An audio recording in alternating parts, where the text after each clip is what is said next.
நம்மை ஜூன் மாதம் முழுவதுமாய் கர்த்தர் பாதுகாத்து இன்னும் ஒரு நாள் தான் இருக்குது இல்லையா? நாளைக்கு ஒரு நாள் தான். மாதம் முழுவதும் கர்த்தர் நன்மையை செய்திருக்கிறார். நாம் நன்றியுள்ளா இருக்கிறோமோ நன்றியுள்ளா இல்லையோ, நன்றியுள்ளா ஜீவிக்கிறோமோ ஜீவிக்கலையோ, கர்த்தர் தம் பகுதியில் உங்களோட இருக்கிறார். அது மாத்திரமல்ல, நம்மை தெரிந்து கொண்டிருக்கிறபடினா நம்மை தெரிந்து கொண்ட நோக்கத்தை நிறைவேற்றும்படியாய் கர்த்தர் நம்மை இடைவிடாமல் போதிக்கிறவராக இருக்கிறார். நாம ஞாயிற்றுக்கிழமை போதனையை கேட்கிறோம், மற்ற நேரத்தை இதயத்தை வச்சு செலுத்துறது. நம்ம அநேகர் எப்போ போதிக்கணும் கர்த்தர்? எப்போ போதிக்கணும் கர்த்தர்? நம்ம எப்போ போதிக்கணும் கர்த்தர்? நம்ம எப்போ கர்த்தர் நம்ம போதிக்கணும்? எல்லா நேரமும். என்ன சொல்லியிருக்காரு? சங்கீதம் 32:8 வாசிங்க.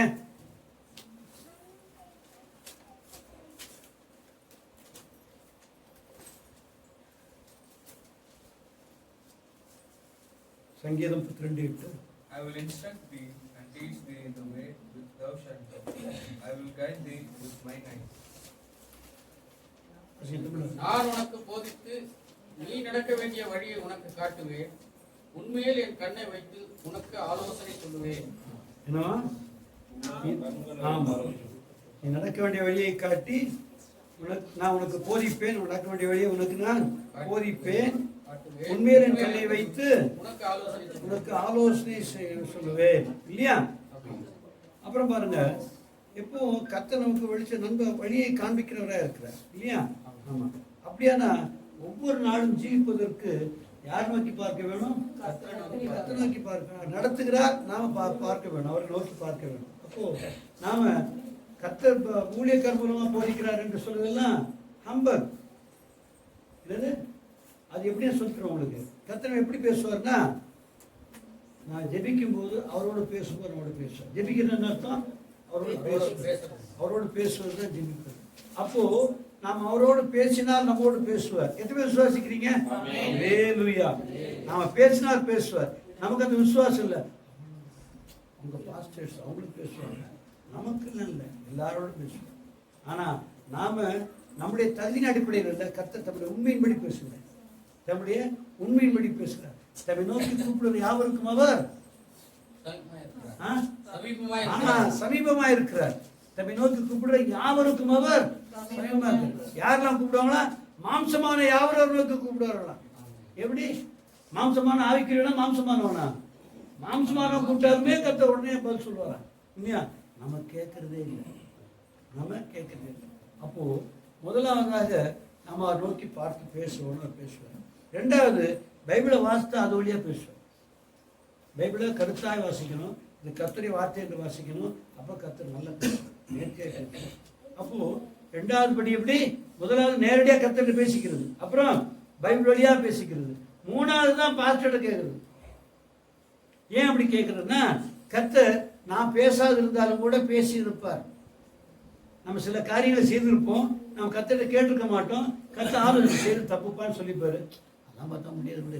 நம்ம கர்த்தர் பேசினாருன்னே தெரியாது. என்னமோ யோசனை வந்து நினச்சிடுவோம், கர்த்தர் தான் பேசினார். நம்ம சொல்லுவோம், யோசிச்ச பிடிக்கல, ஆனால் செஞ்சேன் வேறு வழியில் அப்படின்னு சொல்லுவோம். அப்போ கர்த்தர் பேசுறப்ப நம்ம கேட்கல. என்ன பண்ணுவாரு? பைபிளை கொண்டு பேசுவார். என்ன பண்ணுவாரு? பைபிளை படிக்கலான்னு எடுத்தா நம்மகிட்ட ஏதோ பேசியிருந்தா திரும்பி பேசுவார். இப்போ அந்த வார்த்தை நமக்கு வித்தியாசமாக தெரியும். என்னடா அது அப்படின்னு இருக்கும். அப்போ நம்ம கேட்காம இருப்போம் பாருங்க. அப்போ கர்த்தர் ஊழியக்காரமாக பேசுவார். கர்த்தர் மனுஷனை விடவே மாட்டார். நாம் விட்டுலாம் ஈஸியா, அவர் விடவே மாட்டார். திரும்ப திரும்ப நம்ம போதிக்கிறவராக இருக்கிறார். அப்போ கர்த்தர் நம்மோடு பேசுகிறார். அப்போ ஒவ்வொரு நாளும் நடத்தப்படும்படி கர்த்தரை நோக்கி பார்க்கிறவராக இருக்கிறார். எதுக்கு கர்த்தரை நோக்கி பார்க்க வேணும்? ஏன் அவர் நமக்கு ஆலோசனை தரணும்? கர்த்தர் நம்மோடு பேச முடியாது. ஜெபம் பண்ணுங்க.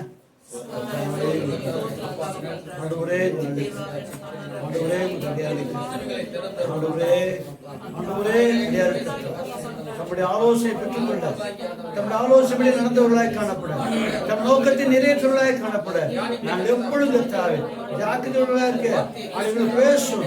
எங்கள் இருதயங்களை உமக்கு நேராக்கும். எங்கள் இருதயங்களை நேராக்கும் கர்த்தாவே. எங்களை வெறுமையாக்குகிறோம். சொந்த ஆலோசனை அற்றவர்களாய் நம்முடைய ஆலோசனை ஒப்புக் கொடுக்கிறோம். இயேசுவின் நாமத்தினால் பிதாவே. ஆமென். அல்லேலூயா. கர்த்தர் நம்முடைய சிருஷ்டிகர். எத்தனை பேர் ஆமீன் சொல்றீங்க? நாம உயரமா இருக்கலாம், குள்ளமா இருக்கலாம், கருப்பா இருக்கலாம், வெள்ளையா இருக்கலாம், தடியா இருக்கலாம், அழகு இருக்கலாம், அழகு இல்லாம இருக்கலாம். இதெல்லாம் டப்பா. என்னது? டப்பாக்குள்ள இருக்கிறதா மெயின். டப்பாக்குள்ள இருக்கிறதுனா கணக்கு. டப்பா எப்படி இருக்கலாம் இல்லையா? டப்பா இப்படி இருக்கலாம், இல்லை இப்படி இருக்கலாம் இல்லையா? அட ஊசி மாதிரி நீளமாக இருக்கலாம். ஆனால் எது முக்கியம்? உள்ளே இருக்கிறது தான் முக்கியம். பாத்திரம் எப்படி இருக்கலாம்? நம்ம பாத்திரத்தை எடுத்து யூஸ் பண்ணதுக்கப்புறம் அந்த டப்பா என்ன பண்ணுவோம்? இப்போல்லாம் தூக்கி தூரவே போட்டுருவோம். அந்த காலத்தில் ஹாலிஸ் பாட்டில் வந்தாச்சு வீடு விட ஹாலிஸ் பாட்டில் கொடுப்பாங்க பக்கத்து வீட்டுக்கு. ஆமாம், அது கிஃப்ட்டு. ஆமாம், அது அப்படி கொடுப்பாங்க, ஹாலிஸ் பாட்டில் கொடுப்பாங்க. இப்போ பிளாஸ்டிக் பாட்டில் அழகாக வந்து தூக்கி முடிச்சு துறதிக்கு குப்பை தட்டில் போட்டுருக்கோம். ஆமாம், டெய்லி பிளாஸ்டிக்காரன் வாரின்னு போயிடுறான். இல்லை இல்லை ஆமாம், ஏன்னா அவ்வளோதான் வேல்யூ அதுக்கு. ஆமாம், நம்மகிட்ட ஒரு கேத்தலிக் பையன் இருந்தார். அவர் ரட்சிக்கப்பட்டு கிறிஸ்துவ ஏற்றுக்கிட்டார். அப்போது கேத்தலிக்ஸாக அவங்களுக்கு பார்க்க எப்படி மரியாதை கும்பிடலாம், மரியாதை தான் இயேசு வந்தாரான்னு பேசுவாங்க. அப்போ நான் கூட இதெல்லாம் பெரிய லாஜிக்கெலாம் பேசுவேன். ஆனால் அந்த பையன் என்ன சொன்னான்னு சொன்னான். என்ன சொன்ன தெரியுமா? ஸ்கேவெஞ்சர். அந்த பையன் ஸ்கேவெஞ்சர். அந்த தெலுங்கு மோசஸ்க்கு பேர். என்ன சொன்ன தெரியுமா? இதை பாருங்கள், வாட்ச் வாங்குறீங்க, என்னது ஃபேர்ல வாட்ச் வாங்குறீங்க இல்லையா? ரோமர் வாட்ச் வாங்குறீங்க, அதெல்லாம் இம்போர்ட்டட் வாட்ச், ஃப்ரெஞ்சு வாட்ச். இப்போல்லாம் ஜப்பான் தான் வாட்ச், அப்போல்லாம் ஃப்ரெஞ்சு தான் வாட்ச் தான் பெஸ்ட்டு. ஸ்விஸ் மேக் தான் பெஸ்ட்டு. அப்போது இந்த வாட்ச் வாங்குறீங்களே, இந்த வாட்ச்சு எப்படி மார்க்கெட் வந்து எடுத்துக்குவீங்க? அது ஒரு டப்பாவில் வரணும். அது கையில் இப்படி 10 மூர் மார்க்கெட்டில் பர்மா பசாலாம் வச்சுருப்பான். 10 வாட்ச் கையில் வச்சுருப்பான். இப்படி இந்த எடுத்துக்கணுவான். வாங்கமானவனாலும் அது எப்படி இருக்கணும்? ஒரு அழகு டப்பாவில் சீல் பண்ணியிருக்கணும். எப்படி இருக்கணும்? சீல் பண்ணியிருக்கணும். அந்த டப்பா சில சமயத்தில் வாட்சோட அழகாக இருக்கும், சில சமயத்தில் வாட்சை விட டப்பா அழகாக இருக்கும். வெல்வெட்டு சிவப்பாக வெல்வெட்டு போட்டிருப்பான், இல்லை ப்ளூவாக வெல்வெட் போட்டிருப்பான், இல்லை அதில் கிளிப்பு வச்சுருப்பான், மேலே போட்டு சீல் பண்ணியிருப்பான். கண்ணாடி வழியில் பிளாஸ்டிக் கண்ணாடி பார்க்கலாம், அழகாக இருக்கும். எவ்வளோ அழகாக இருந்தாலும் வாட்ச் முக்கியமாக டப்பா முக்கியமா? வாட்ச் தான் முக்கியம். வாங்கிட்டு போய் வீட்டில் போயிட்டு வாட்சை கவுத்து போட்டு என்ன பண்ணுவான்? அதை தொடச்சி எங்கே வைப்பான்? ஷெல்ஃபில் வைப்பான். டப்பா எங்கே வைப்பான்? டப்பா எங்கே இருக்கும்? அதனால இது டப்பா தான். ஆனால் மனுஷனாகனால கத்த இப்படி சொல்லலை, பாக்கியவதி என்று சொன்னார். என்ன சொன்னாரு? அது மனுஷன் ஆத்மா ஆச்சு, அழிவில்லாத ஆத்மா. யாரு? மரியாதைங்கிற அம்மா யாரு? அழிவில்லாத ஆத்மா. நீ பாக்கியவதி என்று சொன்ன இல்லையா? ஏன் அந்த நாட்களில் இயேசு மனுஷனாக பிறப்பார், மேசியா மனுஷனாக பிறப்பார் என்ற நம்பிக்கை இருந்தபடினால யூதர்களில் அநேக பெண்கள் கல்யாணம் ஆகாமலே காத்திருந்தாங்க. கன்னிகளா இருந்தா தான் தங்களோட வயிற்றில் பிறப்பார் என்பதற்காக என்ன பண்ணாங்க? காலமெல்லாம் காத்திருந்தாங்க. இன்னைக்கும் இஸ்லாம்லையும் காத்திருக்கிறாங்க. இன்னைக்கும் இஸ்லாம்ல கூட என்ன பண்றாங்க? அவங்களுக்கும் அதான் ரட்சகர் வருவார், அவர் பிறக்கணும்னு பார்த்துருப்பாங்க இல்லையா? ஆனா இங்க வந்து அவங்களுக்கு தெரியாது இல்லையா? அப்போ அந்த கன்னிகளுக்கெல்லாம் காத்திருக்க அவங்க இந்த அம்மா காத்திருக்கல. யாரு? மரியம்மா காத்திருந்தாங்களா? காத்திருக்கல. அதுக்கு என்ன ப்ரூஃப் இருக்கு?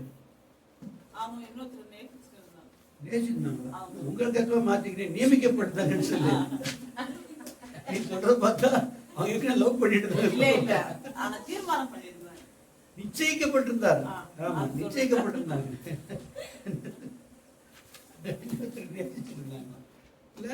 நிச்சயித்திருந்தார்கள். அதனால அப்ப நிச்சயிக்கப்பட்டாச்சு, திருமணத்துக்கு ஆயத்தமாயிட்டாங்கன்னு அர்த்தம். அப்ப காத்திருக்கவில்லை.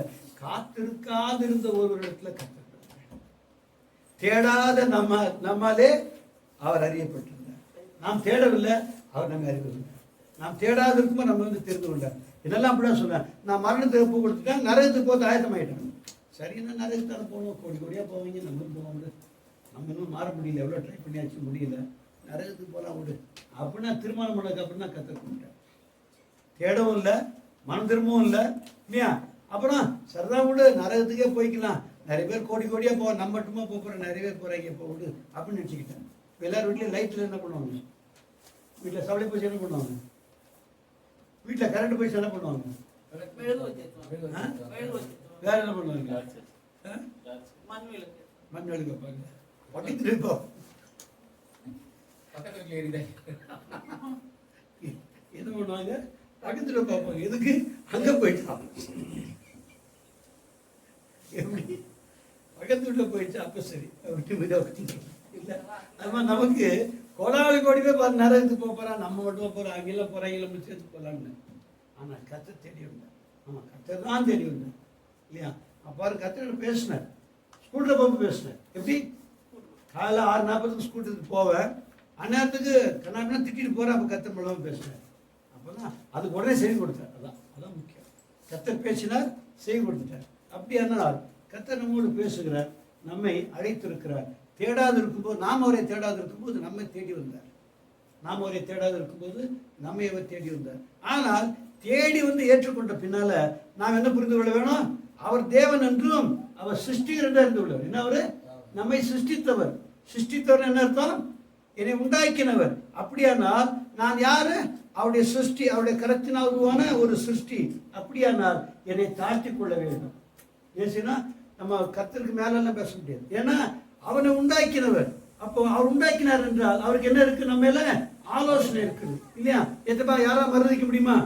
நாம் எதோ ஒன்று செய்கிறோம், அதை குறித்து ஆலோசனை இருக்குமா இருக்காதா? ஏதோ ஒன்று செஞ்சு வச்சாலும் விட்டுருவோமா? எங்கிட்ட கெட்ட பழம் எது பழசாலும் தூரப்பட மாட்டேன். ஏதாவது வச்சு கிட்டு பார்ப்பேன், ஏதாவது பண்ணிக்கிட்டே இருப்பேன். தூரப்படுறது ஒத்து வராது எனக்கு. நமக்கு விலை கொடுத்து வாங்கினது எப்படியா வச்சிருக்கேன், இவ்வளோ வருஷம் வச்சுட்டேனே. என் பைக்கில் விற்றதே கிடையாது. 2 பைக்கு, ஒரு ஸ்கூட்ரு, இன்னொரு பைக்கு. எத்தனை 23 வருஷம் வச்சுருந்தேன். அப்புறம் பையன் வந்து டோபியப்பா ரொம்ப கஷ்டப்படுறாப்பா, கொடுத்துருங்கப்பா. நான் அப்படின்னா கொடுத்துட்டு இன்னைக்கு வருத்தப்படுறேன். ஆமாம், ஹீரோ ஹோண்டா CD100 வச்சுருந்தேன்.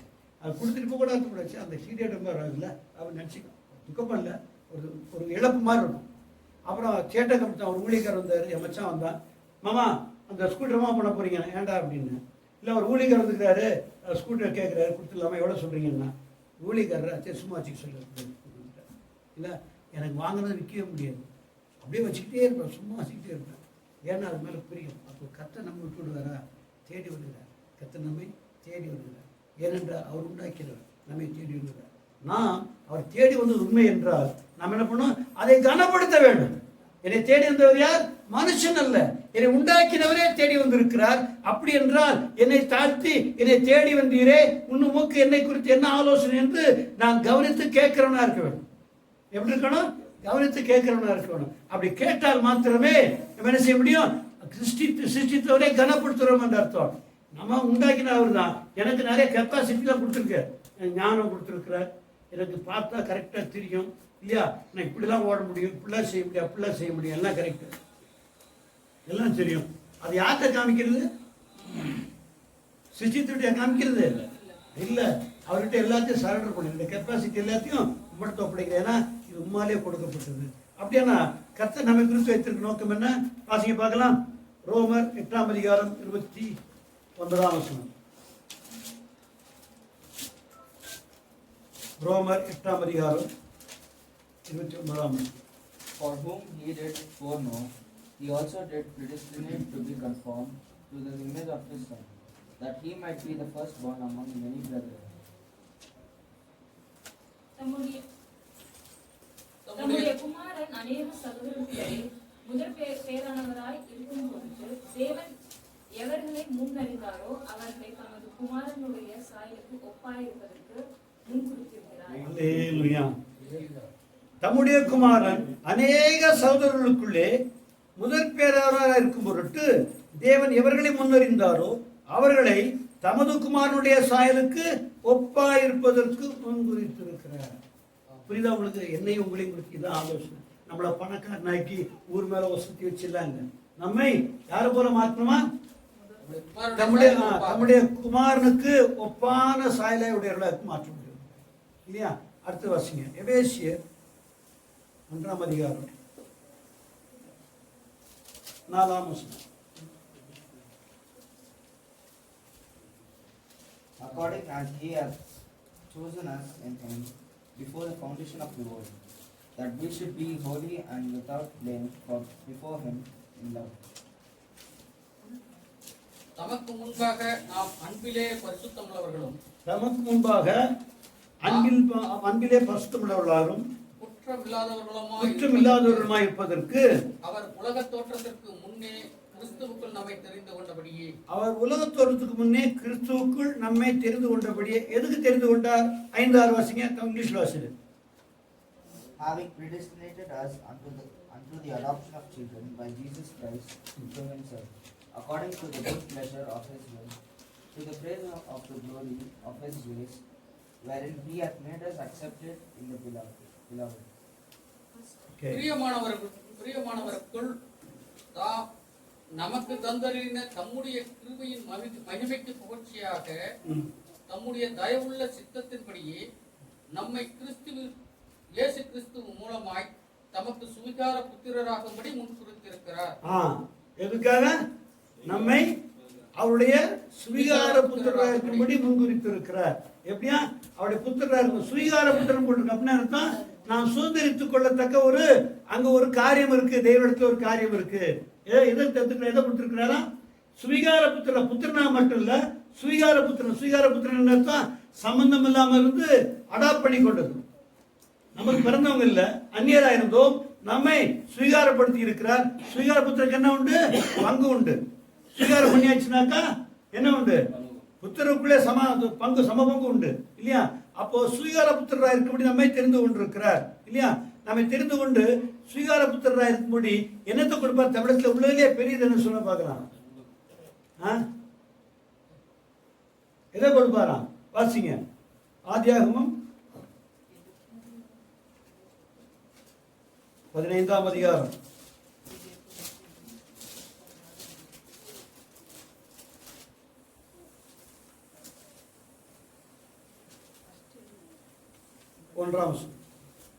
After these things, the word of the Lord came unto Abram, saying, Fear not, Abram, I am thy shield and thy exceeding great reward.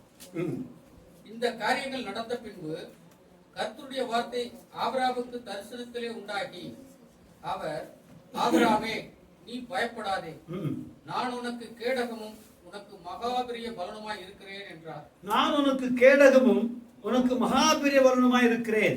பலனாக்கா strength இல்ல, நானே உனக்கு சம்பத்தா இருக்கிறேன். உனக்கு நான் பலனா இருக்கிறேன்னா ரிவார்ட். இங்கிலீஷ்ல ரிவார்ட் நம்ம இங்கிலீஷ் வாசி, திருப்பி வாசி. After these things, the word of the Lord came unto Abraham in a vision, saying, Fear not, Abraham, I am thy shield and thy exceeding great reward. Great reward. Who is the great reward? God himself shall be the great reward for a man. A man who is in flesh, who is not at all immortal, that man shall be having the reward of God himself. God himself shall be his reward. யார் reward? நமக்கு யார் reward? தேவனே reward இல்லையா? இப்போ ரோமர் 8:29 தமது குமாரனுடைய சாயலுக்கு ஒப்பா இருப்பதற்கு முன்குறித்திருக்கிறார். தம்முடைய குமாரனுடைய சாயல் எப்படி இருக்குது? அவருடைய தன்மையின் சொரூபமும் எபிரேயர் அவருடைய மகிமையின் பிரகாசமும் அவருடைய தன்மையின் சொரூபமாக இருக்கிறார் இருந்தார்.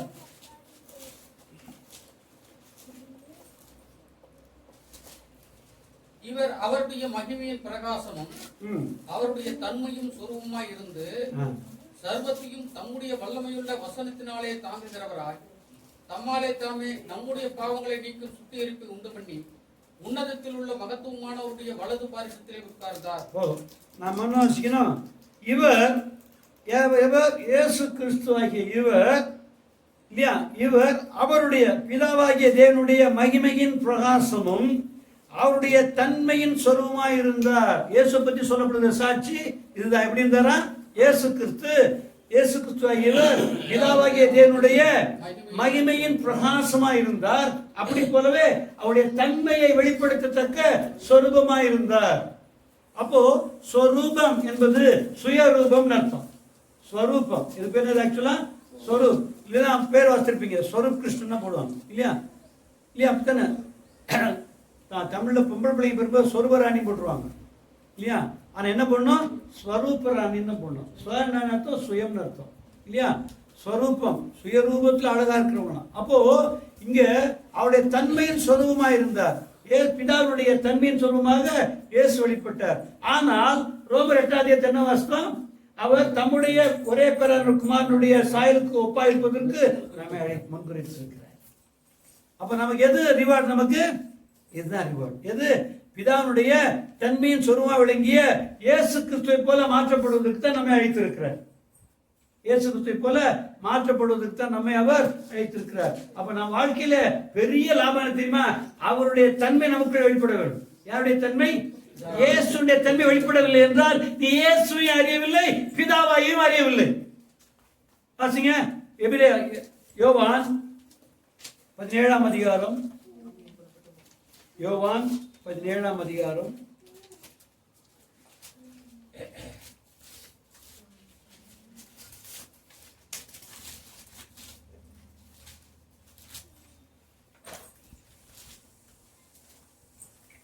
மூன்றாம் வசனம். And this is the life eternal, that they might know thee, the only true God, and Jesus Christ, whom thou hast sent. ஏழாவது 17ஆம் அதிகாரம் 3ஆம் வசனம். ஒன்றான மெய் தேவனாகிய உம்மையும், அப்படியாச்சு, ஒன்றான மெய் தேவனாகிய உம்மையும் நீ அனுப்பினவராகிய இயேசு கிறிஸ்துவையும் அறிவதே நித்திய ஜீவன். பாத்துங்க, எப்படி ஒன்றான மெய் தேவனாகிய உம்மையும், பிதாவை இயேசு சொல்றார். உம்மா எப்படி ஒன்றான மெய் தேவனாகிய உம்மையும் நீர் அனுப்பினவராகிய இயேசு கிறிஸ்துவையும் அறிவதே நித்திய ஜீவன். யார் சொன்னா? யார் சொன்னா? 17:1 வாசிங்க. யோவான் சொன்னாரு, 17:1 வாசிங்க. இயேசு இவைகளை சொன்ன பின்பு தம்முடைய கண்களை வானத்துக்கு ஏறெடுத்து இல்லையா? யார் சொல்றா? இயேசு வானத்துக்கு கண்களை ஏறெடுத்து சொல்ற வார்த்தை தான். என்ன சொல்றாரு?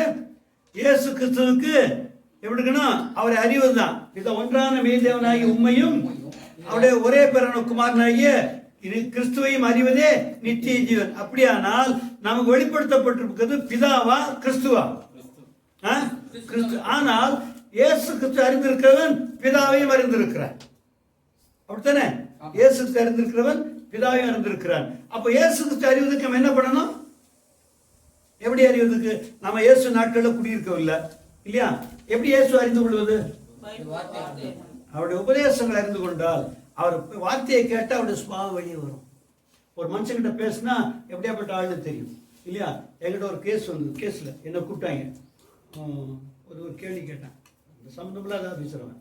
என்ன போய் பெரிய ஆஃபீஸர் மாதிரி கேள்வி கேட்டான். என்ன கேட்டான்னா, நீங்கள் என்ன மதம் மாற்றம் பண்ணுறீங்களா ஆஃபீஸில் உட்காந்து அப்படின்னா.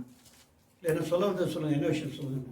இல்லை நீங்கள் பாஸ்டர்லாம் கூப்பிட்டு வந்து பேசுகிறீங்களா? அப்புறம் ஆளுங்கள்லாம் கூப்பிட்டு வந்து உங்களுக்கு இயேசு பற்றி எதுவும் பேசுகிறீங்களா? மதத்தை பற்றிலாம் பேசுகிறீங்களா? மத பிரச்சாரம் பண்ணிட்டு இருக்கீங்களா? உங்களை பற்றி கம்ப்ளைண்ட் வந்திருக்குன்னா என்ன பதில் சொன்னேன்? ஆமாம் பேசுகிறேன், ஆமாம் பேசுகிறேன். கண்ட்ரோல் ரூம் போனாக்கா ஃப்ரெண்ட்ஸ் எல்லாம் இருக்கிறாங்க, நிறைய பேர் போனாங்கல்ல. கண்ட்ரோல் ரூம் போனால், ஆஃபீஸில் போனால் அவன் வேலையை முடிப்பான், தனக்கு பிரியமானதை பேசுவான். அவன் தனக்கு பிரியமானதை பேசுவான். எல்லா பேரும் என்ன பேசுகிறான்? சினிமாவை பற்றி பேசுகிறான். எல்லா பேரும் காலையிலேருந்து ராத்திரி வரைக்கும் சினிமா பற்றி தான் ஓயாமல் பேசிட்டே இருப்பான். இந்த படம் ரிலீஸாக இருக்கு, அதில் அப்படி பண்ணிக்கிறான், அது இப்படி பேசுவாங்க. ஒரு கூட்டம் என்ன பண்ணுவான்? ஷேர் மார்க்கெட்டை பற்றி பேசுவான். சில்லறை பற்றி கணக்கு இருக்குதான் பாருங்க. அவங்களுக்கு இதான் வேலை, ஷேர் மார்க்கெட் தான். காலை வந்தால் போனே கிடைக்காது. எல்லா பேரும் ஷேர் மார்க்கெட்டில் அவன்கிட்ட ஏஜென்சி வச்சுருப்பான். எல்லாம் அவனும் கண்ட்ரோல் மக்கள்லாம் நிறைய சம்பாதிக்கிறாங்க இல்லை? அங்கே இருந்து என்ன பண்ணுவான்? ஷேர் மார்க்கெட்டில் இன்றைக்கி எவ்வளோ இருக்குது மாற்றிடலாமா, இதை வாங்கிடுங்க, அதை வாங்கி இதை விற்றுருங்க, அதை வாங்கி அந்த காசு எடுத்துல வாங்கிடுங்க, எல்லாம் அட்ஜஸ்ட் பண்ணுவான். யார் பேசுகிறா? இன்ஜினியர் தானே. என்ன வேலை பண்ணி பேசிட்டு இருக்கிறான்? Share market. ஒருத்தன் இன்ஜினியர் தானே, சின்ன பற்றி தானே பேசிட்டு இருக்கிறான் இல்லை இல்லையா? அப்படி பேசிட்டு இருப்பான். அப்படி இருக்க இல்லை, நான் எனக்கு பிரியமாட்ட பேசுகிறேன், நீ யார் கேட்கறதுன்னு கேட்டேன். அப்புறம் சத்தம் போட்டேன். நீ என்ன எப்படி கேட்கலாம்? நீ கேட்கக்கூடாது, நீ ஃப்ரெண்டுன்னு தான் கூப்பிட்டு வந்தான் ஒரு ரூமுக்கு, இப்படி மிரட்டுறேன்னு சத்தம் போட்டேன். அப்போ என்ன சொன்னா, எனக்கு பிரியமாக நான் பேசுகிறேன், எவனவனுக்கு எது பிரியமா அதுதான் அவன் பேசுவான் இல்லையா?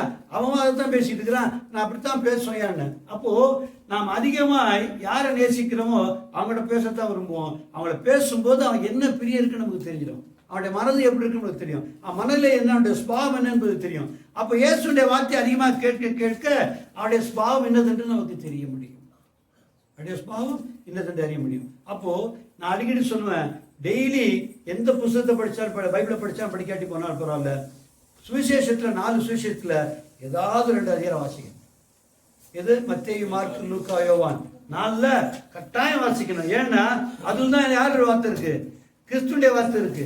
அடுத்த எழுதுனது அதை தழுவி எழுதியிருப்பாங்க. அந்த கிறிஸ்துடைய வார்த்தைக்கு ஏற்றணுமா எழுதியிருப்பாங்க. அது கொஞ்சம் மாற்றமா இருக்கலாம், கிரகிக்கிறது கூட தப்பா போகலாம். ஆனால் அது இயேசுடைய வார்த்தையை கேட்டா சரியா இருக்கும். இயேசுடைய வார்த்தையை கேட்டா என்ன சரியா இருக்கும்? அவரை அறிந்து கொள்கிற அறிவு சரியா இருக்கும். யாரை? அவரை அறிந்து கொள்கிற அறிவு நமக்கு சரியா இருக்கும். அப்படியானால் நம்ம எப்படி நம்ம ஃபினிஷ் பண்றது? வாசிங்க, பிலிப்பியர் 3ஆம் அதிகாரம் 21ஆம் வசனம். பிலிப்பியன்ஸ் 3:21.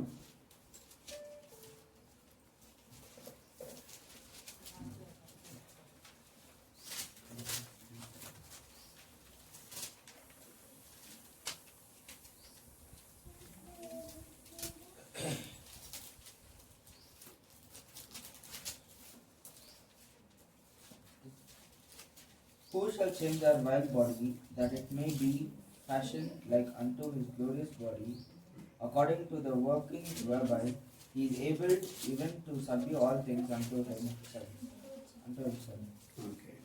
அவர் எல்லாவற்றையும் தமக்கு கீழ்ப்படுத்திக் கொள்ளத்தக்க அவர் எல்லாவற்றையும் தமக்கு கீழ்ப்படுத்திக் கொள்ளத்தக்க தம்முடைய வல்லமையான செயலின்படியே நம்முடைய வல்லமையான செயலின்படியே நம்முடைய அற்பமான சரீரத்தை தம்முடைய மகிமையான சரீரத்துக்கு ஒப்பாக மறுரூபப்படுத்துவார்.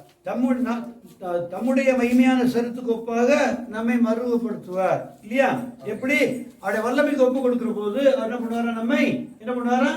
அவருடைய மகிமையான ரூபத்துக்கு தக்கதாக நம்மை மறுரூபப்படுத்துவார். அப்போ சரீரத்தை மறுரூபப்படுத்தினா இயேசுடைய சரீரம் மாறுமா? அது எப்படி மாறும்? அப்போ சரீரத்தை மறுரூபப்படுத்துவதான் போட்டிருக்கு. எப்படி? நம்முடைய கரத்தின் கிரியைகள் இயேசுடைய வார்த்தைக்கு ஏற்ற கிரியைகளாய் கரத்துல காணப்படும். உபதேச இருதயத்தில் இருக்குது. நம்முடைய கிரியைகள் செயலில் காணப்படும். வல்லமை விளங்க வேணும். வார்த்தையை நம்ம ஏற்றுக்கொண்டிருப்போம். ஏனால் அந்த வார்த்தையுடைய வல்லமை எங்க இருக்கணும்? நம்முடைய ஜீவியத்தில் காணப்பட வேண்டும். நம்முடைய சிந்தனையில, நம்முடைய பார்வையில, வாயின் வார்த்தைகள்ல அதுல மேட்டுமை காணப்படக்கூடாது, பெருமை காணப்படக்கூடாது. ஏனென்றால் இயேசு எல்லாரும் உயர்ந்தவர் என்றும் கூட பெருமையாக ஒன்றையும் பேசவில்லை. எனக்கு என்ன பேசியிருக்காரா? இல்லவே இல்லை. இல்லையா? அப்போ அவருடைய நாவு சுமுகமா இருந்தது, ரொம்ப சுமுத்திரையா இருந்தது. அப்போ நாம இந்த சரீரத்திலே அவருடைய வல்லமை வெளிப்படுமையானால் அவருடைய கிரியை வெளிப்படும். அப்ப எனக்குள்ளே அவருடைய சுபாவம் உண்டாயிருக்கும். கிரியை உண்டாவதுக்கு முன்பா சுபாவம் வந்தா தான் கிரியை வரும். இல்லையா? அப்படித்தானே? ஆனா வித்தியாசம் இருக்கு. நாம அவருடைய வார்த்தையை ஏற்றுக்கொண்டு வார்த்தைக்கு ஏற்றபடி கிரியை திரும்ப திரும்ப செய்ய நம்முடைய சுபாவம். முதல்ல ஒரு சத்துரை சிநேகிக்கிறது கடினமா தோன்றும். என்ன என் தலையெழுத்து இந்த மாதிரி பண்ணதுக்கு மன்னிப்பேரை கேட்டேன், நான் அவனுடைய இணங்கி போனதா போச்சு, எனக்கு வெக்கமா இருக்குது, என்ன பண்ணி தொலைகிறது அப்படின்னு முதல்ல இருக்கும். ஆனாச்சு ஆண்டவர் சொல்ற என்ன பண்றது அப்படின்னு செய்ய ஆரம்பிக்கும் போது முதல்ல நம்ம இருதயம் இழகும். இழகாம இருந்தா போல்டு பண்ண முடியுமா? இழகாம இருந்தா மோல்டு பண்ண முடியுமா? எது ஒன்னாலும் இழகினாதான் மோல்டு பண்ண முடியும். இரும்பே ஆனாலும் சரி மோல்டு பண்ணிடலாம், ஆனா இழகணும். இல்லையா? அப்போ என்னுடைய இருதயம் இரும்பு போல இருந்தாலும் கூட நான் கர்த்தர் நிமித்தமாய் என்னை ஒப்பு கொடுத்தேன், நான் கிரியைக்கு ஒப்பு கொடுத்தேன். ஆனால் என் இருதயம் என்ன ஆகும்? கொஞ்சம் என்ன மோல்டு பண்ணத்தக்கதாக இலகுவாகும். இல்லையா? அப்போ நம்முடைய அவருடைய வல்லமைப்படியே அவருடைய வல்லமைக்கு ஒப்பு கொடுக்க வேணும். அவருடைய வல்லமைக்கு ஒப்பு கொடுக்கிறவன் தான் தன்னை வெறுத்து விடுகிறான், தன்னுடைய ரூபத்தை மாற்றிக் கொள்ளுகிறான். இரும்பு எப்படி இருக்குது? இப்படி இருக்குன்னு வச்சுங்க, ஸ்கொயரா அந்த மாதிரி வச்சுங்க. இப்படி அந்த கண்ண டப்பா மாதிரி இரும்பா இருக்கிறீங்க. அந்த இதை அந்த டப்பாவை அப்படியே ரவுண்டா மாத்தணும். என்ன பண்ண முடியும்? ஆமா, ஹீட் பண்ணி அதுக்கப்புறம் வச்சு அமுக்கணும். அதை என்ன பண்ணும்? வட்டத்தை வச்சு அமுக்குனா அது ரவுண்ட் ஆயிடும். இல்லையா? அப்படி போல நீங்கள் முதலாவது நாம் உருவத்தக்கதாக நம்முடைய ரூபம் மாறத்தக்கதாக விருப்பப்பட வேண்டும். என்னுடைய ரூபம் அருவருப்பானது ஏற்றுக்கொள்ள வேண்டும். இந்த ரூபம் மாற்றப்பட வேண்டும் என்று அந்த அவசியம் உண்டு என்று எண்ணிக்கொள்ள வேண்டும். அப்படி இருந்தால் மாத்திரமே என் ரூபத்தை மாற்றிக்கொள்ள முடியும். என் ரூபத்தை மாற்றிக்கொள்ளத்தக்கதாக நான் இடம் கொடாமல் போனேனால் கர்த்தர் விரும்பும் ரூபத்தை மாற்றிக்கொள்ள முடியாது, உண்டு பண்ணிக்கொள்ள முடியாது. நமக்குள்ளே கர்த்தர் விரும்பும் ரூபம் உண்டாகுமா? உண்டாகாது. ஏன்? நான் இடம் கொடுக்கவில்லை. நான் என் ரூபத்தை, என் சுய ரூபத்தை மாற்றிக்கொள்ளும்படியாக இடம் கொடுத்தேனே, ஆனால் அவருடைய ரூபம் எனக்குள்ளே உண்டாகும். அப்போ அவருடைய வல்லமைப்படியே வாசிக்க திருப்பி 21. அவர் எல்லாவற்றையும் தமக்கு கீழ்ப்படுத்திக் கொள்ள தம்முடைய வல்லமையான செயலின்படியே நம்முடைய அற்பமான சரீரத்தை தம்முடைய மகிமையான சரீரத்துக்கு ஒப்பாக மறுரூபப்படுத்துவார். எப்படி? வல்லமைப்படியே. எப்படியா?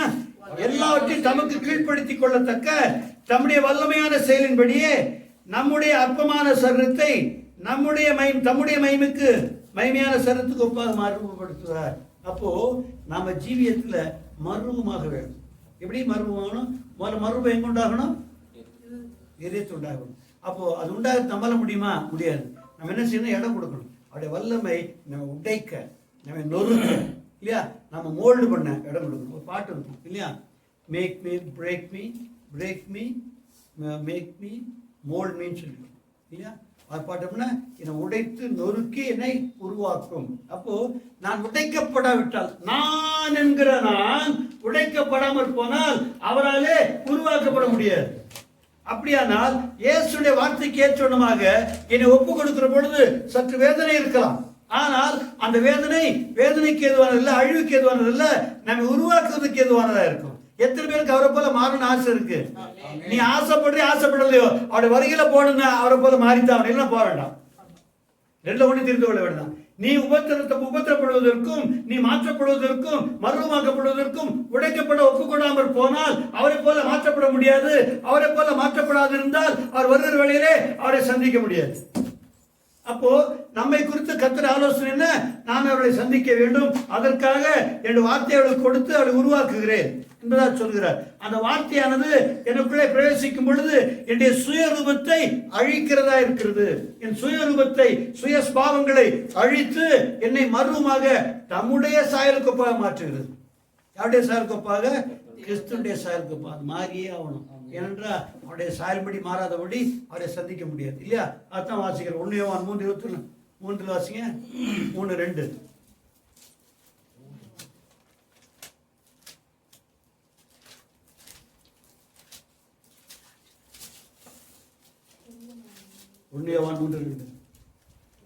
பிரியமானவர்களே, இப்பொழுது தேவனுடைய பிள்ளைகளாய் இருக்கிறோம். இனி எவ்விதமாய் இருப்போம் என்று இன்னும் வெளிப்படவில்லை. ஆகிலும் அவர் வெளிப்படும் போது அவர் இருக்கிற வண்ணமாகவே நாம் அவரை தரிசிப்பதினால் அவருக்கு ஒப்பாய் இருப்போம் என்று அறிந்திருக்கிறோம். பாத்தீங்களா? பிரியமானவர்களே, இப்பொழுது நாம் தேவனுடைய பிள்ளைகளாய் இருக்கிறோம். இனி எவ்விதமாய் இருப்போம் என்று இன்னும் விளங்கவில்லை, இன்னும் வெளிப்படவில்லை.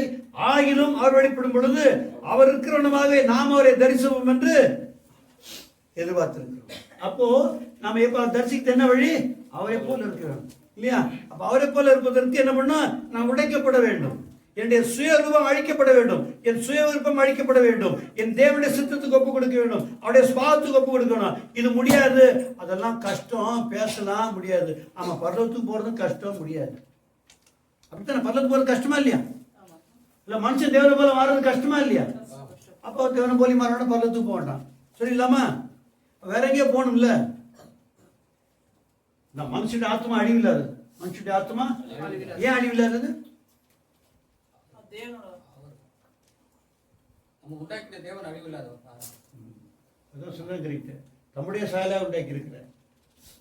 தம்முடைய சாயலாக உண்டாக்கி இருக்கிறார். அவர் எப்படி முடிவில்லாதவரோ அப்படி போல நாம் முடிவில்லாதவர்கள். அவர் எப்படி யாரும் பலவந்தம் பண்ண முடியாதோ அப்படி உள்ள உங்களை என்னை எவனும் பலம் பண்ண முடியாது. கர்த்தர் உட்பட அவரும் பலம் பண்ண முடியாது. ஏனென்றால் அதால் தான் கர்த்தர் மனம் திரும்புன்னு உனக்கு கெஞ்சிக்கிட்டு இருக்காரு. நீ அதெல்லாம் முடியாது. இந்த அதிகாரத்தை கர்த்தர் கொடுத்திருக்கிறார். இது முடியாது சொல்ற அதிகாரத்தை யார் கொடுத்திருக்கிறார்? கர்த்தர் கொடுத்திருக்கிறார். இந்த அதிகாரத்தை யாருக்கு உபயோகப்படுத்துறோம்? அவர்கிட்ட உபயோகப்படுத்துறோம். அவர் தான் அதிகாரம் கொடுத்திருக்கார். என்ன அதிகாரம்? சுயாதீனம் என்ற ஒரு அதிகாரத்தை கொடுத்திருக்கிறார். உன்னை ஒருவரும் பலவந்தப்படுத்துவதில்லை. ஏனென்றால் என்னுடைய சாலை உண்டாக்கப்பட்டிருக்கிறபடினால் நீ என்ன பண்ண முடியாது? ஒருவராலும் பலவந்தம் பண்ணப்பட முடியாது. உன்னை நிர்பந்திக்க யாராலும் கூடாது. ஏன்? நானும் உன்னை நிர்பந்திப்பதில்லை. நம்ம செய்யறோமா? முடிந்தா பார்த்துக்கலாம். உடே யார்கிட்ட சொல்றாங்க? இந்த சுயாதீனத்தை யார்கிட்ட சொல்லிட்டு இருக்கிறோம்? கர்த்தரிடத்துல. என்ன திண்ணக்கம் பாருங்க இல்ல? மனுஷன் பேசுறது அதெல்லாம் முடியாது, விடு, அதெல்லாம் விட்டா கொடுப்போ பரவாயில்ல, யார் கண்டாடணும் இல்லையா? ஆனா எந்த மனுஷனையும் நிர்பந்திக்க முடியாது. எந்த மனுஷன் இந்த குட்டி பிள்ளை இருக்குது, இதை நிர்பந்திக்க முடியுமா? பலமா என்ன பண்ணும்? ஓடு கத்தும், கீழ்ப்படிய மட்டும் மாட்டாங்க. பிள்ளைங்களுக்கு பிடிக்காத ஒரே விஷயம் தெரியுமா? கீழ்ப்படிய முடியாது. பெரியவங்களுக்கு பிடிக்காத தெரியுமா? கீழ்ப்படியாது. பிடிக்காது. கீழ்ப்படிதான் ஒத்துக்க. ஏன் ஒத்துக்கல? அது கர்த்தர் நம்ம தமைப்புல உண்டாக்கி இருக்கிறார். நமக்கு சுயாதீனத்தை கொடுத்துக்கிறார். நாம ஒப்பு கொடுத்தா தான் நடக்கும். அப்ப அதனால தான் கர்த்தர் நம்ம பார்த்து மனம் திரும்புங்கோ, என்னிடமாய் திரும்புங்கோ. இல்லை ஒரே நாள் அடிச்சு மாற்ற முடியாதா? முடியும். ஆனா கர்த்தர் சொல்றது தயவுசெய்து திரும்ப, மனம் திரும்ப. நான் உன்னை அழகு செய்கிறேன், நான் உன்னை நடத்துகிறேன், நான் உன்னை போதிக்கிறேன், நான் உருவாக்குகிறேன், உன்னை மைமையில கொண்டு சேர்க்கிறேன். ஆனா நீ மனம் திரும்பு. என்னுடைய அனுமதி இல்லாம ஒன்றையும் செய்ய முடியாது. நம்ம எதுக்காக தான் மனம் திரும்ப சொல்கிறாரு? அவர் நம்ம மனம் திரும்ப அவருக்கு ஆதாயம் சொல்லுங்க. நமக்கு மேன்மை, அவருக்கு மகிமை. எப்படி? நமக்கு மேன்மை, அவருக்கு மகிமை. நம்மை அவரை போல மாற்றுகிறார். மனுஷரா இருந்த நாம், அழுக்கியதான மாம்சத்தையுடைய நாம் இன்றைக்கு மகிமையான சர்வத்தை பெற்று நித்திய ஜீவனுக்குள்ளே பிரவேசிக்கத்தக்க மேன்மை அடைந்து கொள்கிறோம். இதிலே அவர் மகிமைப்படுகிறார். இதுல யாருக்கு? அவருக்கு என்ன லாபம் இருக்கு? மகிமை தான். எப்படி? அற்ப மனுஷனை என்ன பண்ணியிருக்கிறேன்? நித்திய ஜீவனுக்கு ஏதுவாக மாற்றி என்னுடைய சாலை உண்டாக்கி இருக்கிறேன் என்ற மேன்மை நமக்கும் அவருக்கு மகிமையும் உண்டாயிருக்கும். அப்படியானால் என்ன பண்றது? நம்ம என்ன பண்றது இல்ல, பலவந்தம் பண்ணுவதில்லை. பிரியமானவர்களே, இடம் கொடுக்கணும். காரணம் சொல்லாதீங்க. ஏன்னா அதை காட்டில் மேன்மையானது ஒன்று பூமியிலே காணப்படவில்லை, இன்னும் காணப்படவில்லை. வேற ஒன்று இருக்குன்னு நினைக்கிறீங்களா? தேவனை போல மாறுவதும் நித்திய ஜீவனை பெற்றுக் கொள்வதும் பரலோகத்தின் நித்தியத்தையும் அவரோடு வாழ்வதை காட்டிலும் மேன்மையான ஒன்று இதுவரைக்கும் வெளிப்படவில்லை. இனி வெளிப்படும் என்று எதிர்பார்க்கிறீங்களா? இல்லவே இல்லை. நீங்க எவ்வளவு நாள் கஷ்டப்படலாம், யாருக்கெல்லாம் அவதிப்படலாம், யாராலையும் உதவங்கலாம், எவங்கிட்ட செருப்படிப்படலாம், நஷ்டமே கிடையாது. ரிச்சர்ட் உம்ப்ராண்ட் ஒருத்தர் இருந்தார். ரிச்சர்ட் உம்ப்ராண்ட் ஒருத்தர் இருந்தார். அவர் ரஷ்யாவில் ஜெயிலில் போட்டது, 40 வருஷமா ஜெயிலில் போட்டிருந்தாங்க. அவரை படாத பாடுபடுத்தினாங்க. இப்போ அவர் புக்கே போட்டு, எவ்வளோ பெரிய புக்கே போட்டிருக்காரு. டார்ச்சர் ஃபார் கிரைஸ்ட்னு ஒரு புக்கு போட்டிருக்காரு. டார்ச்சர் ஃபார் கிரைஸ்ட், கிறிஸ்துவுக்காக பாடுபட்டவன் அப்படின்னு புஸ்தகம், எவ்வளோ பெரிய புஸ்தகம் இருக்கிறார். அவர் படாத பாடுபட்டார். கொஞ்ச நாள் பேச முடியாத அளவுக்கு கஷ்டப்பட்டார். ஒரே அடி அடித்தான், காது போயிடுச்சு. அப்போ கற்று பின்னால் காது கொடுத்தார். அவ்வளோ தூரம் கஷ்டப்படுது ஊழியக்காரன். ரஷ்யாவில் கிறிஸ்துவ பேச விடல, அவர் பேசினார். ஜெயிலில் வச்சார். ஜெயிலில் நிறைய பேர் சத்தியம் சொல்லிட்டார். அப்போ பாருங்க, அவர் இவ்வளவெல்லாம் பாடுபட்டு கூட என்ன பண்ணாரு? கர்த்தரை விடவே இல்லை. அவர் பணக்காரன் ஆயிட்டாரா? பால் தினகரன், எம் மோகன், சி லாசரஸ் அவங்கள மாதிரி கோடி கோடியா குச்சிட்டு உட்காந்துருக்காங்களா? Prayer tower, prayer town, prayer village, prayer சிட்டின்னு ஆரம்பிச்சிருவாங்க. இனிமேல் என்னது? பிரேயர் டவர் கட்டினாங்கல்ல, இப்போ பிரேயர் வில்லேஜ் ஆரம்பிச்சுக்கிறாங்க. இனிமேல் பிரேயர் டவுன் ஆரம்பிப்பாங்க. அப்புறம் பிரேயர் சிட்டி ஆரம்பிப்பாங்க. சொத்து கேட்குறான்னு அர்த்தம். பிரேயர் டவர் கட்டுறான்னு அர்த்தம். ஏன் இந்த வீட்டில் பிரேயர் டவர் இருக்கும், அரை வீட்டை கூட்டிட்டு தேவன்னு சொல்லியிருக்கு. ஏன் பிரேயர் டவரு? ஆளாக ஒருத்த வச்சுட்டு போனார் டவரு. அவன் டவர் வச்சுக்கிட்டான். முதல் டவர் வச்சார். யார் வச்சா? யாரு? யார் முதல் டவர் வச்சார்? Prayer tower. ஜப கோபுரம் டிஜிஎஸ் நகர். அவர் வச்சுட்டு போயிட்டாரு. வச்சாங்க எல்லாம் அசுவினி வச்சுட்டாங்க. ஆமாம். ஏன்னா இப்போ எல்லாம் ஒருத்தர் சபை வைக்கிறது இல்லை. இப்போ ஏன் தெரியுமா? சபை வச்சா இந்த 10 பேர் தான் வருமா? இப்போ நான் கூட எப்படியாவது வேற இவாஞ்சலிஸ்ட் மாதிரி இப்படியே பிரசவம் பண்ண பண்ணுவீங்க. ஒரு சபையில் பிரசவம் பண்ண கூப்பிட்டானா 2000 ரூபாய் காணி கொடுப்பான். ஆமாம், நான் சொல்கிறேன். எப்போ 2006ல் 2000 ரூபா காசு கொடுப்பாங்க. ஆமாம், 2000 ரூபா, 1000 ரூபாய். சில ஏழையாங்க 500 ரூபா கொடுப்பாங்க. 1000 ரூபா 2000 ரூபா காசு சாதாரண கொடுப்பாங்க. ஒரு பிரசங்கர் உங்கள் ஊரில் தான், கேரளத்தில் தான் பிரசவம் பண்ண வந்தேன். அவர் பிடிக்கல. அவர் ரொம்ப பயங்கரமான மனுஷனா, வைராக்கியம். என்ன இவர் யாருனே தெரியாது, பிரசவனை கூப்பிட்டு வந்துட்டு நான் கூப்பிட்டு போனால கேட்டேன். இவரையும் கூப்பிட்டு வந்தேன். எனக்கு ஒரு யாருனே தெரியாது, சத்தியம் எப்படி பேசுவார் தெரியாது. இவரை கூப்பிட்டு வந்து இல்லை, நல்லா பேசுவார். சரி பின்ன போ அப்படின்னு விட்டார். ஆனால் சொல்கிறார், கூப்பிடுறது முன்னாடி சொல்கிறார். இப்போ நம்ம மத்தியில் ஜேம்ஸ் பாஸ்டர் வந்திருக்கிறாரு. அவர் எனக்கு தெரியாது. எப்படி அவர் எனக்கு தெரியாது. எப்படி இன்ட்ரோடியூஸ் பண்ணுறாரு? அவர் எனக்கு தெரியாது. அவர் நம்ம வர்கீஸ் பாஸ்டர் இருக்காருல்ல, அவர் கூப்பிட்டு வந்திருக்கிறாரு. அதனால் உங்களுக்கு எல்லாருக்கும் தெரியும், நம்ம சத்தியத்தை தவிர எதுவும் பேச மாட்டோம். அதனால் சத்தியத்தை பேச நினைக்கிறேன். அப்படி சத்தியத்தை பேச நிறுத்திடுவேன். நல்லா எப்படி சத்தியத்தை பேசுகிறேன்னா நான் நிறுத்திடுவேன் அப்படின்னாரு. நான் பின்னால் உட்காந்துருந்தேன். இப்படி அவர் வந்து உட்காந்து, நான் பின்னால் உட்காந்து, வெளியே முன்னால் உட்காந்து, அப்படி கும்பலில் கடைசியில் உட்காந்துருந்தேன். அப்புறம் நான் அங்கேருந்து வந்து இருந்தேன். இங்கே உட்காந்துருந்தாரு. ஒரு 2 நிமிஷம் பேசுறதுக்குள்ள வேக வேகமாக சேரத்தி கூட முன்னால் உட்காந்துட்டேன். எவ்வளோ 2-3 நிமிஷம் பேசுறதுக்குள்ள சுறுசுறுப்பாக வந்து உட்காந்துட்டார். உட்காந்து ரொம்ப சந்தோஷமாக கேட்டுக்கிட்டு இருந்தார். முடிவில் 2000 ரூபா கொடுத்தேன். ஒரு வவுச்சர் கைது வாங்கிட்டேன். எவ்வளோ உண்மை பாருங்க, எப்படி உண்மை. 2000 ரூபா கொடுத்துட்டு ஒரு வவுச்சர் வச்சுக்கிறாரு. அது கையெழுத்து போட்டேன், வாங்கிட்டேன். பாருங்க, அப்படிலாம் சம்பாதிக்கலாம். ஆனால் இன்னைக்குள்ள என்ன பண்ணுறாங்க? சபை வச்சு நடத்துறதில்ல. ஏன்னா இந்த 20 பேரையும் கொண்டுறதுக்குள்ள வாங்க ப்ளீஸ் வா, இன்னும் வரக்கான உடனே இல்லை கொஞ்சம் வேலை இருந்துச்சு. உங்களுக்கு வேலை இல்லை நம்மள சார் அது எப்படி வேலை நான் கேட்க முடியுமா? சுயாதீனம் பிடிச்சிடறாச்சே, சொல்ல முடியாது. அப்போ அந்த 10 பேரையும் 20 பேரையும் கூட்டி வைக்கிறதுக்குள்ள என்னப்படி ஒன்றுப்படின்னு இருக்கும். அவனை பற்றி கவலையே இல்லை. கூட்டம் ரெடியாக இருக்கும். வர வாங்கியா வாங்க, ஒரு சால்வை போடுறேன் இல்லை, ஒரு சால்வை போடுறோமா, ஐயா வில்லாதி வில்லம்மா என்ன சொல்லுவான், ஐயா பெரிய வில்லாதி வில்லன்னு சொல்லுவான். போகும்போது காசு வர கொடுப்பான் இல்லையா? அதனால தான் யாரும் சபை ஆரம்பிக்கிறது இல்லை. அதனால தான் சபை ஆரம்பிக்கிறது இல்லை.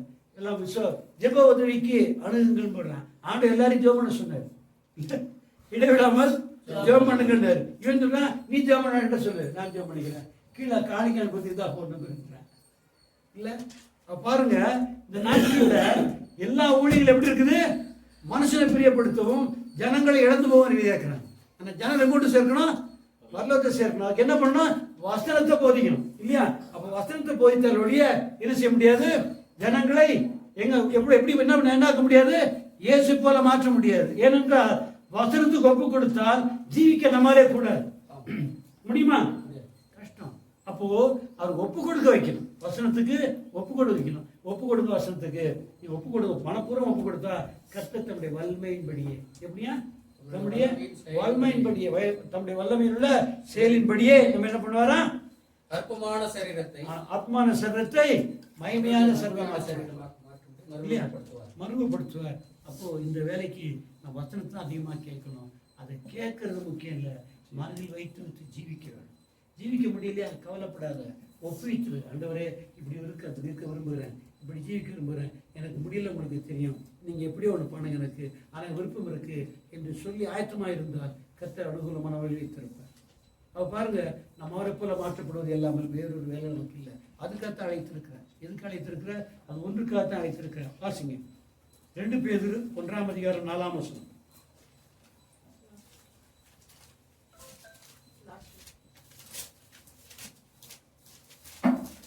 2 பேதுரு 1 அதிகாரம் 4 வசனம். Whereby are given unto us exceeding great and precious promises, that by these ye might be partakers of the divine nature, having escaped the corruption that is in the world. 4 சேர்த்து வாசிக்கும். The corruption that is in the world through lust. 4 வாசியா? 4 மட்டும் வாசிங்க. 3 and 4.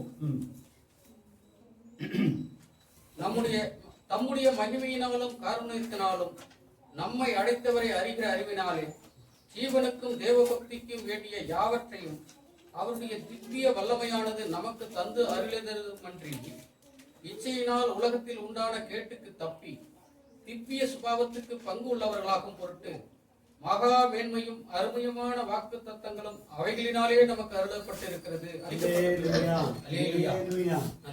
கர்த்தர் பரிசுத்தநாமத்துக்கு ஸ்தோத்திரம் உண்டாவதாக. தெளிவா வாசிக்கிறீங்களா? தம்முடைய மகிமையினாலும் காருண்யத்தினாலும் நம்மை அழைத்தவரை அறிகிற அறிவினாலே ஜீவனுக்கும் தேவபக்திக்கும் வேண்டிய யாவற்றையும் அவருடைய திவ்ய வல்லமையானது நமக்கு தந்ததுமன்றி, நமக்கு தந்ததுமன்றி நினைச்சிங்க, நமக்கு தந்ததுமன்றி என்ன பண்ணியிருக்கிறாரா, இச்சையினால், என்னால இச்சையினால் உலகத்தில் உண்டான கேட்டுக்கு தப்பி. முதல்ல என்ன செய்யணுமா, அவரை போல மாற்றப்பட வேண்டுமானால், அவருடைய ரூபத்தை தரித்துக் கொள்ள வேண்டுமானால், நாம் அவருடைய நித்தியத்திலே பேசிக்க வேண்டுமானால் நம்ம என்ன செய்யணுமா, இச்சையினால் உண்டான கேட்டுக்கு தப்பி, இச்சையினால் உலகத்தில் உண்டான கேட்டுக்கு தப்பி திவ்ய சுபாவத்துக்கு பங்கு உள்ளவர்களாகும் பொருட்டு மகா மேன்மையும் அருமையுமான வாக்கு தத்தங்களும் அவைகளினாலே நமக்கு அளிக்கப்பட்டிருக்கிறது. அல்லேலூயா. பாருங்க, அப்போ நமக்கு கொடுக்கப்பட்ட வாக்கு தத்தங்கள வசனங்கள் தான் இல்லையா? அந்த வசனங்களை கேட்டு அதன்படி ஜீவிக்கிற போது நம்ம என்ன பண்ணாது, நம்ம என்ன பண்ணும், இச்சையினா உலகத்தினுடான கேட்டுக்கு தப்ப செய்யும். நான் இச்சை என்ன சொல்லிக்கிறேன்ல, இச்சை என்ன, இச்சை ஆசை, இஷ்டம், இச்சை. ஒரு ஆசைப்படுறது சாதாரண விஷயம், ஆசைப்படுறா விட்டு போயிட்டே இருக்கும் இல்லையா? அதை இஷ்டப்பட்டாக்கா அது மண்டையில் உட்காந்துருக்கும். இச்சைனாக்கா பைத்தியமாக்கிடும், இச்சைனாக்கா பைத்தியமாக்கிடும். அது எப்படியாவது பண்ணிட்டு தான் அது எப்படி அது பிடிச்சி.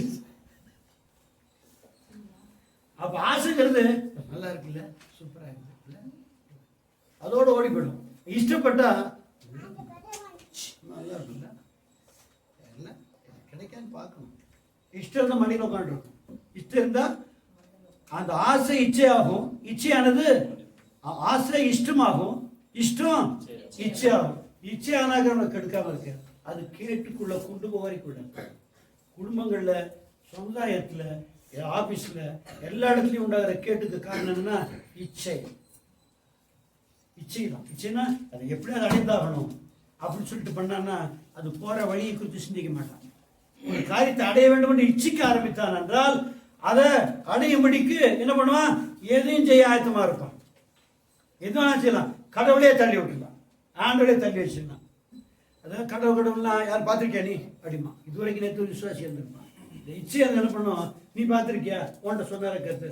ஆமா, இந்த கதையில என்கிட்ட சொல்லலாமா? கேட்கறான்ல, கேட்கறான்ல, பாத்தியான்னு கேட்கறான். கேட்கறேன் ஆமான்னு சொல்லி ஏற்றுக்க வேண்டியது தானே? ஒத்துக்க மாட்டான். இல்லைன்னா ஒத்துக்குவான். இப்படி நான் கேட்கலன்னு ஒத்துக்குவான். என்ன சொல்லுவான்? ஒத்துக்க மாட்டான். ஏன்னா இச்சை உலகத்தில் உண்டான கேடுகளுக்கு நம்ம ஆளாக்கும். அப்ப தப்புன்னு அந்த கேடுகளுக்கு ஆளாக வேண்டுமானால், கேடுக்கு ஆளாக இருக்க வேண்டுமானால் இச்சைக்கு இடம் கொடுக்கக்கூடாது. எந்த ஒரு காரியத்தையும் இச்சிக்க கூடாது. எதுவானாலும் சரி இச்சிக்க கூடாது. ஆசைப்படலாம், இஷ்டப்படாம விட்டுடணும். ஆசைப்படுறோம், இஷ்டப்பட்டாருன்னா அடுத்து இச்சைக்கு வந்துடும். அப்படியானா இச்சைக்கு விலகி ஆசைங்க தப்பி என்ன பண்ணும்? திவ்ய ஸ்பாவத்துக்கு பங்குள்ளாகும் பொருட்டு. அப்போ எப்பொழுதெல்லாம் உலகத்தில் காணப்படுகிற இச்சை இடம் கொடுக்கிறோமோ அப்பொழுதெல்லாம் கேட்டுக்கு ஆளாகிறோம். ஆனால் அந்த கேட்டுக்கு தப்பி நடக்கும் போது திவ்ய ஸ்பாவத்துக்கு சொந்தமாகும். அப்போ உலகத்தின் இச்சைகளுக்கு தப்பினாலுடைய தெய்வீக ஸ்பாவத்தை அவருடைய என்ன சொல்றது? அவருடைய திவ்ய ஸ்பாவத்தை. திவ்ய ஸ்பாவம் என்ன அர்த்தம்? தெய்வீக ஸ்பாவம் அர்த்தம். திவ்யன் என்ன அர்த்தம்? தெய்வீக ஸ்பாவம். உலகமெங்கும் திவ்தான். எல்லா பாஷையிலும் திவ்தான். டிவைன். இங்கிலீஷ்ல என்ன? டிவைன். தமிழ்ல என்ன? தெய்வீகம். இல்லையா? எல்லா மொழியிலும் திவ்தான் வரும். மாறவில்லை. ஏன்னா தேவன் ஒரு பேர். எங்கன்னா மாறி இருக்க பாரு. எல்லாம் டிஐ தான் காமன் நேம். டிஐ தெய்வம். அதை வச்சுதான் எல்லாமே வரும். அந்த தெய்வீகம்ங்கிறது காமனாகவே இருக்கும். அப்ப தெய்வீக ஸ்பாவம் உண்டாக வேண்டுமானால் உலகத்தில் உள்ள கேட்டுக்கு தப்பி வைக்கத்தக்கதாக நாம் வசனத்துக்கு இடம் கொடுக்க வேண்டும். வசனத்துக்கு இடம் கொடுத்தா வசனம் என்ன பண்ணும்? கேட்டுக்கு தப்பிக்கொள்ளத்தக்கதாக உலகத்தில் இச்சையில் விடுவிக்கும். இல்லையா? அப்படி வரும்பொழுதுதான் அவருடைய திவ்ய ஸ்பாவத்தை பெற்றுக்கொள்ள முடியும். அப்பொழுது அதை சந்திக்க முடியும். அப்போ ஜெபம் நேரத்தில் கூட ஆண்டவரே தம்முடைய தாசன் அப்பா ஒவ்வொரு நாளும் தம்முடைய வார்த்தை அந்த வார்த்தையின் மொழியாக ஆண்டவரே ஜீவிக்கத்தக்கதாகும். ஆண்டவரே நீர் எங்களை குறித்து வைத்திருக்கிற ஆலோசனைப்படி ஆண்டவரே அந்த ஆலோசனை நிறைவேறத்தக்கதாக ஆண்டவரை சொல்லுங்கப்பா. ஒவ்வொரு நாளும் ஆண்டவரே அந்த வார்த்தையை கேட்டு அதை ஜீவிக்கத்தக்கதாக தம்முடைய சுபாவத்தை நாங்கள் பெற்றுக்கொள்ளத்தக்கதாக எங்களை முன்குறித்து இருக்கிறீர் ஆண்டவரே. தம்முடைய ஆலோசனைப்படி ஆண்டவரை சொல்லுங்கப்பா. நம்முடைய அன்புலே சுத்தமுள்ளவர்களும் நாங்கள் குற்றப்பட்டவர்களாக இருப்பதற்கு தேவன் ஆண்டவரே தங்களை ஆண்டவரை சொப்பா நம்முடைய வல்லமையுள்ள செயலின்படியே ஆண்டவரை சொந்தப்பா எங்களை ஆண்டவரை சொந்தப்பா தம்முடைய புத்திர சுகாதார ஆயக்கம் பிடிக்கும் ஆண்டவரே அப்பா தம்முடைய வல்லமையுள்ள செயலின்படியேவும் ஆண்டவரே சொந்தப்பா இந்த அற்பமான சரீரத்தை ஆண்டவரே நம்மளுடைய மகிழ்ச்சி சரீரத்துக்கு ஒப்பாக ஆண்டவரை எங்களை மறுரூபப்படுத்தும்படியாக அழைத்திருக்கிறேன், முன்னிறுத்திருக்கிறேன் ஆண்டவரே. அமிதமாக ஆண்டவரே அப்பா ஆண்டவரே அமிதமாக தம்மை அறிந்து கொள்ளும்படியாக நம்முடைய வார்த்தையை எங்களுக்கு அறிந்திருக்கிறீர்கள் ஆண்டவரே. ஸ்தோத்திரமப்பா ஆண்டவரே. ஸ்தோத்திரமப்பா. பக்திக்கும் தேவ ஆண்டவரே ஸ்தோத்திரமப்பா ஜீவனுக்கும் பக்திக்கும் உண்டான எல்லாவற்றையும் எங்களுக்கு அறிந்திருக்கிறீர்கள் ஆண்டவரே. எனவே ஆண்டவரே அதை அறிந்து கொண்டவர்களாக நாங்கள் ஆண்டவரே உலகத்தில் ஆண்டவரே நாங்கள் ஆண்டவரே உண்மை அறிந்து கொண்ட ஆண்டவரே நாங்கள் உலகத்திலிருந்து முற்றிலும் மாம்சத்திலிருந்து வேறு பிரிக்கப்பட்டவர்களாக நாங்கள் உண்மையாய் நம்முடைய வார்த்தைக்கு கீழ்ப்படிந்து நடக்கத்தக்கதாக நாங்கள் மகா மேன்மையான அருமையான ஆண்டவரே வாக்குத்தத்தங்களை எங்களுக்கு அருளப்பட்டிருக்கிறபடியால் ஆண்டவரே அதை கொண்டு நாங்கள் கை கொண்டு ஜீவித்த ஆண்டவரே தம்மை போல தம்முடைய மகிமையின் சொரூபமும் ஆண்டவரே தம்முடைய தன்மை சொரூபமும் தம்முடைய மகிமையின் பிரகாசமாய் காணப்படும்படியாக தம்முடைய திவ்ய சுபாவத்துக்கு நாங்கள் பங்குள்ளவர்களாகும்படி ஆண்டவரை முற்றிலுமாய் ஆண்டவரே தம்முடைய திவ்ய சுபாவத்தை நாங்கள் முற்றிலுமாய் தரித்துக் கொள்ளத்தக்கதாகவும் தம்மை போல முற்றிலும் மாறுபடியாக எங்களை ஒப்புக் கொடுக்கிற ஆண்டவரே விதமாக நாங்கள் ஜீவித்த ஆண்டவரே ஸ்தோத்திரமப்பா. நீர் வரும்பொழுது ஆண்டவரே இப்பொழுது நாங்கள் ஆண்டவரே தம்முடைய பிள்ளைகளாக தேவனுடைய பிள்ளைகளாக இருக்கிறோம். இனி எவ்விதமாய் இருப்போம் என்று எங்களுக்கு தெரியாத ஆண்டவரே. ஆனாலும் நீர் வரும்போது ஆண்டவரே தம்மை தரிசிக்கும் போது தமக்கு ஒப்பா இருப்போம் என்று அறிந்திருக்கிற நாங்கள் ஆண்டவரே அதற்கு ஏற்றபடி நாங்கள் ஜீவித்த ஆண்டவரே தம்மை போல முற்றிலும் மாறுபடியாக எங்களை ஒப்புக் கொடுக்கிற ஆண்டவரே ஸ்தோத்திரமப்பா. ஆண்டவரே விதமாக எவ்விதத்தில் தம்முடைய வார்த்தையை அல்லை தட்டாதபடிக்கு நாங்கள் அசட்டை செய்யாதபடிக்கு அந்த வார்த்தையை கேட்டிருக்கிற நாங்கள் ஆண்டவரே அப்பா அந்த வார்த்தைக்கு ஒத்த ஜீவியை நாங்கள் ஜீவித்து தாம் வரும்போது நாங்கள் எவ்விதத்திலும் ஆண்டவரை கைவிடப்பட்டு போகாதபடிக்கு நாங்கள் எடுத்துக் கொள்ளப்படத்தக்கதாக தகுதி உள்ளவர்களாக மாற்றும்படியாக எங்களை தாழ்த்தி தம்முடைய கரத்தில் அர்ப்பணிக்கிற மாட்டவர் சோத்திரப்பா.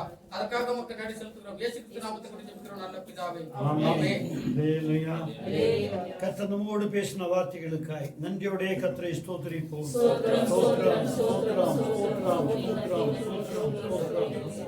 விதமாய் கர்த்தருடைய வார்த்தையை கேட்டிருக்கிறனா எவ்விதத்திலும் எந்த அளவிலும் அசட்டை பண்ணாதபடி வார்த்தைகளை கை கொள்ளும்படியான உத்தம இருந்தம் உண்டாயிருக்க முடியலாம். ஜெபம் பண்ணுங்க. ஆண்டவரே அந்த கை கொண்டு சிக்கிட்டக்கதான உத்தம இருதயம் ஆண்டவரே எங்களுக்கு உண்டாயிருக்கத்தக்கதாக உண்மையுள்ள இருதயம் உண்டாயிருக்கத்தக்கதாக எவ்விதத்தில் தம்முடைய வார்த்தை அல்லை தட்டாதபடி அசட்டை செய்யாதபடி காத்துக் கொள்ளத்தக்கதாக அந்த வார்த்தையுடைய வார்த்தை நடக்கத்தக்கதாக எங்களை ஒப்பு கொடுக்கிறோம். இயேசு கிறிஸ்து நாமத்தை கொண்டு ஜெபிக்கிறோம் நல்ல பிதாவே. ஆமென். அல்லேலூயா. பரிசுத்தமுள்ள எங்கள் பிதாவே உமக்கு ஸ்தோத்திரம். இந்த காலை வேளையிலுமாய் கர்த்தாவே உமது அடையாளை தம்முடைய சமூகத்துக்கு கொண்டு வந்தீர். தம்முடைய சமூகத்துக்கு கொண்டு வருவதற்கென்று கர்த்தாவே அடையாளுக்கு தேவையான அனுகூலங்கள் எல்லாம் உண்டு பண்ணியிருந்தீர். சமாதானம் சந்தோஷம் இழைப்பாதை தந்திருந்தீர். தம்முடைய சமூகத்துக்கு வரும் தம்முடைய சமூகத்திலே தம்முடைய சத்தியத்தை கேட்கும் தக்கதான ஸ்லாக்கியத்தை தந்திருக்கிறீர். விதமான காரியம் தமிழத்தில் பெற்றுக் கொண்டிருக்கிறபடியினால் அற்பமாக எண்ணப்படாதபடி கர்த்தாவே மிகுந்த பலனுக்கு எதுவாக கர்த்தாவே மனதில் வைத்து ஜீவிக்க எங்களுக்கு உத்தம ரீதியை தரும்படியாக ஜீவிக்கிறோம். விதமாக ஜீவித்து கர்த்தாவே இதோ மிக சீக்கிரமாக இருக்கிற தமிழ் வருகின்றது எங்களை ஆயத்தப்படுத்திக் கொள்ள நீ வரும் நாளிலே நாங்கள் கைவிடப்பட்டு போகாதபடி கர்த்தாவே ஆண்டு எடுத்துக்கொள்ளப்படத்தக்கதாக காணப்பட முடியாது. எங்கள் ஒவ்வொருவருக்குள்ளும் கர்த்தாவே ஜீவியத்திலே மர்வமாகத்தக்கதான ஆண்டவரே கர்த்தான பெரிய ஸ்லாக்கியத்தை தர முடியாது ஜெபிக்கிறோம். நாங்கள் இச்சையினால் உலகத்தில் உண்டான எல்லா கேடுகளுக்கும் தப்பிக்கொள்ளத்தக்கதாக தம்முடைய திவ்ய சுபாவத்தை வாஞ்சித்தவர்களாய் தம்முடைய சுபாவத்தை தேடிக்கொண்டவர்களாய் அதை சொந்தமாக்கி கொண்டவர்களாய் காணப்பட எங்களுக்கு தெளிந்த புத்தியும் ஞானம் உண்டாயிருக்க பண்ண முடியாது ஜெபிக்கிறோம். வஞ்சிக்கப்படாதபடி எங்களை காத்துக்கொள்ளும். ஒருபோது வஞ்சிக்கப்படாதபடி பாதுகாத்துக்கொள்ளும். உலகத்தின் காரியங்களால் மாம்சீக இச்சைகளால் நான் வஞ்சிக்கப்படாதபடி ஆண்டவரே திவ்ய வல்லமையை நாங்கள் அற்புதமா எண்ணாதபடிக்கு கர்த்தாவே திவ்ய வல்லமையின்படியே உருவாக்கப்பட்டவர்களாய் அனைத்து தம்முடைய திவ்ய சுபாவங்களுக்கு சொந்தமானவர்களாய் தம்மை சந்திக்க ஆயத்தப்படுத்தும். அந்த ஒருவரையும் இயேசுவின் நாமத்தை ஆசீர்வதிக்கணும்ப்பா. சிறியோர் பெரியோர் ஒவ்வொருவரையும் இயேசு கிறிஸ்து நாமத்தாலே ஆசீர்வதிக்கிறேன். தம்முடைய திவ்ய சமூகம் காணப்படட்டும். தம்முடைய ஆலோசனைக்குள்ளே விளங்கட்டும். அப்படி பாதுகாவல் உண்டாயிருக்கட்டும். எல்லா திமிர்களுக்கு பாதுகாக்கணும். துதி கன மகிமைக்கே செலுத்துகிறோம் இயேசுவின் நாமத்தினால். என் ஆத்துமாவே கர்த்தரை ஸ்தோத்திரி, என் முழுமே பரிசுத்த நாமத்தை ஸ்தோத்திரி.